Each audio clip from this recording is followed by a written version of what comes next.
Hello everyone, so we're back with another video. This one's a live one. I'm going to be doing a fresh take on stuff to do with Halo Infinite and its leaks. I'm just making sure everybody's updated here.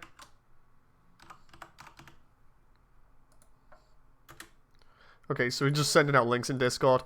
So, this just got sent across my desk really recently. I'm just going to pop up OBS here.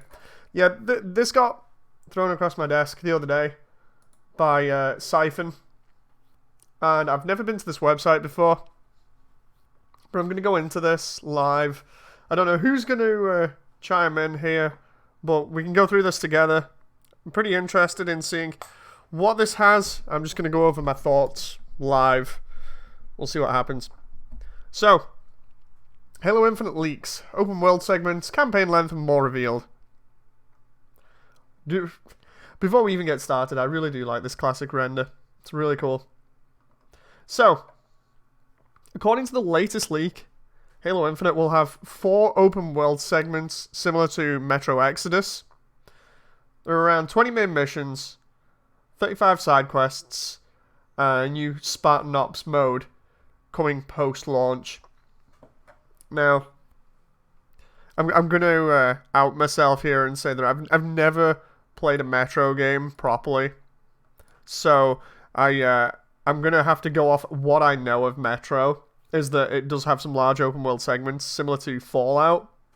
So if I go off Fallout and what I know about Fallout, that's a pretty cool idea to make something like Halo open world properly.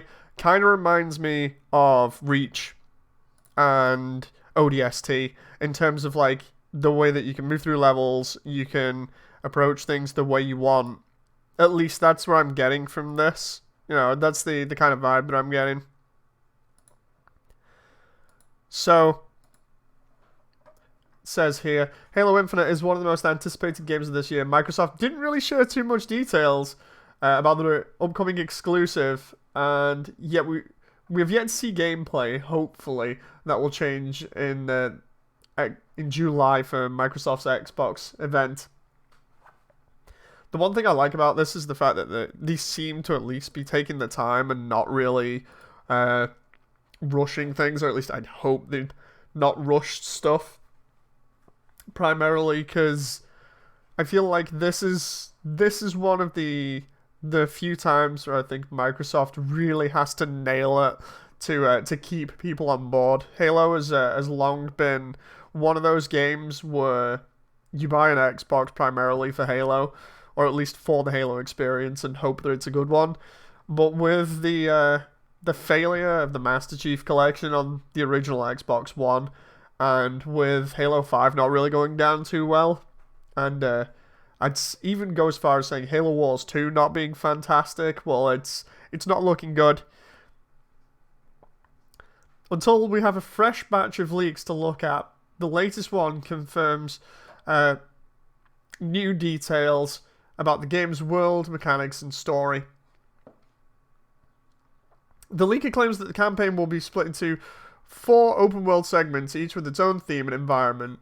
The 2 known regions are Taiga Forest, which we got to see in the trailer, while the other one is a snowy landscape. Okay, so this kind of reminds me, at least going off imagination, when it says forests and stuff like that, I imagine Halo 1, where you have the first level where you land on the ring after coming off the Pillar of Autumn. The Pillar of Autumn's like the training level. And then you land in the forest area and you get to walk around and do whatever you want in terms of approach the mission objective, which is go save a bunch of Marines. It's in a forest area that's surrounded a little bit by mountains. It's pretty nice. I like that. That's what I'm imagining for that. Something similar to that. And then for snowy landscape, we don't have many snowy landscapes, if any, in Halo after Halo 1. Halo 1 had Assault on the Control Room, which was like the only snowy level, and it was really, really nice. So I'd like to see another snow level, and if we're getting like one really open world segment full of snow, that'd be really cool, because I'd like to imagine that they've got sort of icicles all over the place, that they've got like a snowstorm effect that might happen. That'd be pretty cool to try and go that far, you know. Uh, the regions will feature their own main missions, side quests. The main missions will be linear in nature. Once players complete them, they'll progress on to the next open world area, similar to Metro Exodus. So basically, you can do the main missions to progress the story, and then once those are done, you can go off and do any side quests. I hope the side quests have substantial weight to them in terms of how long they are and stuff, and just they aren't too repetitive, because it's going to feel really good if you're doing different things, like whether you be saving extra marines that are around or trying to find Forerunner artifacts to either research or collect. That'd be pretty cool. No, John. No.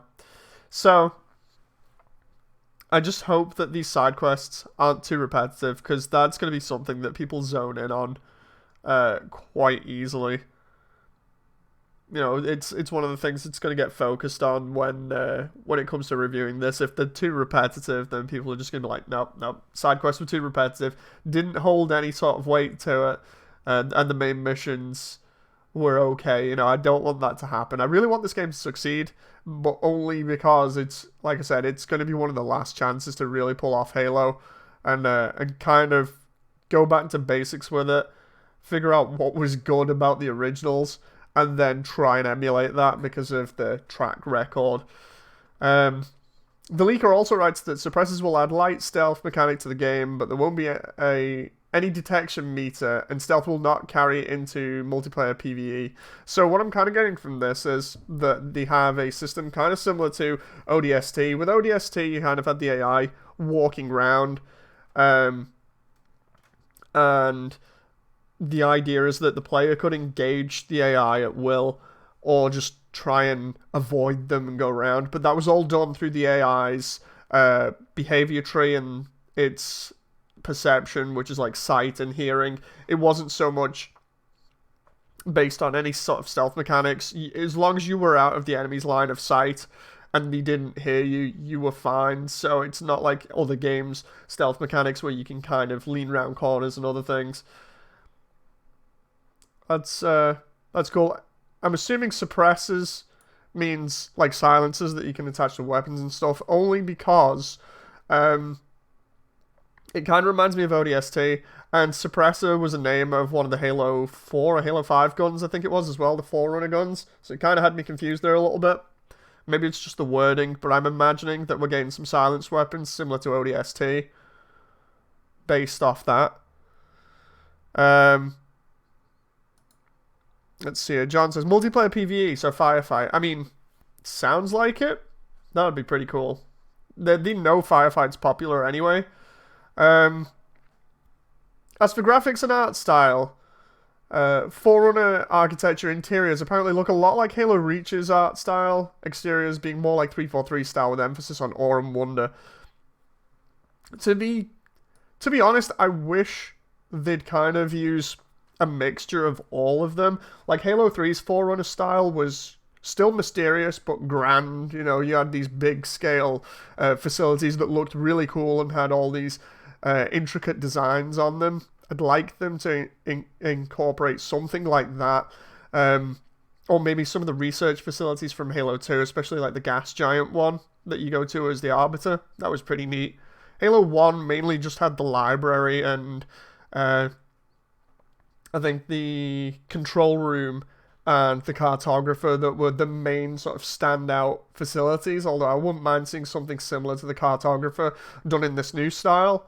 I can't really remember Reach's style too much for Forerunner stuff, because you're busy for most of Reach going around either Covenant ships, random bits of mountain ranges, or the city of, I think it's New Alexandria?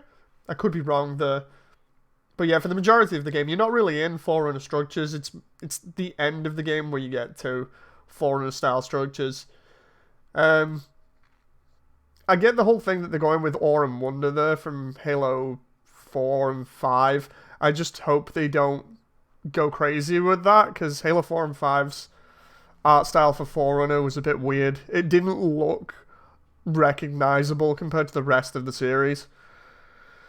Last but not least, Spartan Ops mode could be in development for post-launch content. Follow new characters, but start your multiplayer Spartan like in Halo 4. I'm all down for stuff like Spartan Ops. That was pretty cool. Spartan Ops in general was a neat concept. They just didn't follow through with it. It was interesting to get these missions pumped out on, I think it was either a weekly or monthly basis. I can't remember. It's been that long ago. All I remember was they were slowly rolled out. They had some Easter eggs here and there, but overall it was pretty fun to wait for a new episode to get some new cutscenes, which looked really, really good, and to be invested in what was going to happen next. It was almost like Halo had become an interactive TV show of sorts. I really liked that. Excuse the background sound there. So yeah, that's the end of the article there. So I'm just gonna go back up to here. So yeah, John says it was episodic, new mission and cutscene. I think everybody just waited for those cutscenes just to see where it was going with the story. But yeah, I'm liking what I'm hearing so far, only because, and it's probably not going to live up to my imagination here. I imagine the way that they've structured this is basing it primarily off a mixture of how ODST handled its open world stuff, and then maybe bits of classic Halo 1. Like I said, the first time you land on the ring. A couple of other levels like Silent Cartographer did it, where you could go either way around the island to the objective. But I imagine they've taken that concept of doing side missions and some objectives in whichever way you want, but it's in an open world, and have the AI roaming around, and you have to either avoid them or engage them. It's pretty cool. It kind of reminds me a little bit of how other games have handled stuff like Far Cry, in terms of there being large open environments for the player to explore, and you can either use stealth or aggressiveness to solve situations. It's completely new to Halo in terms of putting it full open world. Like, completely, because ODST was open world, but it was within an enclosed space, and you had to follow the main narrative to progress everything. There weren't really any side objectives other than exploring and picking up Easter eggs or the audio logs. There wasn't much to do in the overworld other than navigate from one area to the other and try and avoid enemies. So actually having other objectives and things that expand what you're doing is pretty neat. In terms of the multiplayer, having a firefight mode, definitely putting that in because they know firefight is popular and people have been after it for ages. Definitely a good move. And Spartan Ops, again, I'm not sure that's going to kick off, only because they didn't do too well with it in Halo 4, and by that I mean they just didn't stick with it. They didn't stick its landing, and they skipped. I think it was the second season. They announced that they were going to do loads of it, and then ended up only doing like one season. I'd be more down with Spartan Ops, or the idea of it, if they actually went further than just like a small story like they did with Halo 4. If it didn't crumble apart like with Halo 4, I'd be fine with the idea of that. Either way, any extra content is nice. At the moment, I'm more concerned about the length of the game, who we're going to be fighting, and how far they're going to go with making this feel like classic Halo, because at the moment, it sounds like they're rolling back ideas and bringing it back to kind of what it used to be in terms of going into different missions, taking your own approach to them, and navigating navigating slightly more wide open environments. We had more open environments, like I was saying, in ODST. We had them in Reach. We had them in Halo 3, where they were quite large. But especially with like Halo 3, it was more go from A to B, solve a problem or watch a cutscene, and then go to another area. It wasn't too bad in that sense, because you were fighting your way through. It made you feel like you were doing something. But this seems to tout the whole idea of you can just go anywhere on this area and do extra missions to keep you interested and to expand the narrative. I hope this is good. I hope they put things like Easter eggs in it to keep people on their toes, like audio logs, so it expands how long you spend exploring. The whole thing is, I remember the original dev Spongy ages ago saying, what we want you to do is just get immersed, and if you can lose yourself in this game and find yourself at like 3 or 4 in the morning thinking, oh, I just want to complete this game, then they've done their job well, because they've got you invested in their game and they've got you there in such a way that you feel like you're actually there. That quote stuck with me for years, and I feel like if they can replicate that with this and not screw up the story, then they've got a good Halo game on their hands. I could be wrong. I'm trying not to be totally skeptical here as a fan of the older games rather than the newer ones. Like I was saying, I liked everything up until Halo 5. And after that, it kind of fell apart for me. It was like that with a lot of people. I wasn't so keen on 4 and Reach, but I was open to like the story and how they were trying to craft stuff. So it wasn't too bad, but 5 is really where it jumped ship for me. If they can pull this back in such a way that it makes me want to purchase the console, I'll be really happy. But until then, I'm going to approach this in terms of being a skeptic, keeping my distance, and not wasting my money until I know more about this. Anyway, hope you guys have enjoyed. I'll see you on the next one. Bye!